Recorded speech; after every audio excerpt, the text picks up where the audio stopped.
Syria, 11 years on. More than 14 million civilians need humanitarian assistance, and more than 12 million are displaced, including over 6 million outside the country. The UN reports that at least 350,000 have been killed. Meanwhile, tens of thousands are detained, tortured, missing, or disappeared.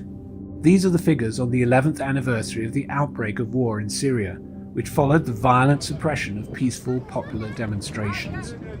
So what is happening in the conflict, and is there an end in sight?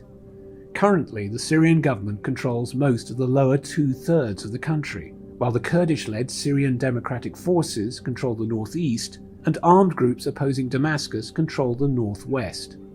The terror group ISIL, also known as Daesh, at one time occupied a third of Syria, but it hasn't controlled any territory since 2019.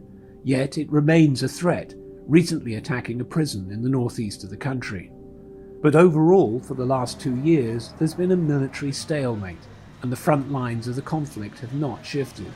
Yet civilians continue to be hit. It is plain that there is a stalemate, that there is acute suffering, and that a political solution is the only way out.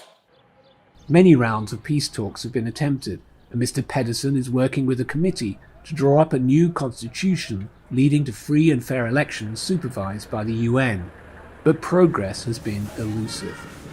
On the humanitarian side, the UN is calling for unrestricted access for aid. The UN Refugee Agency is supporting millions of displaced Syrians with cash assistance. UNICEF is helping children with water, sanitation, health and education projects. And the World Food Programme is providing monthly food assistance to nearly 5 million people. But humanitarian aid cannot solve Syria's problems. All agree that a Syrian-led political dialogue is key to resolving the conflict, but getting there remains a daunting challenge.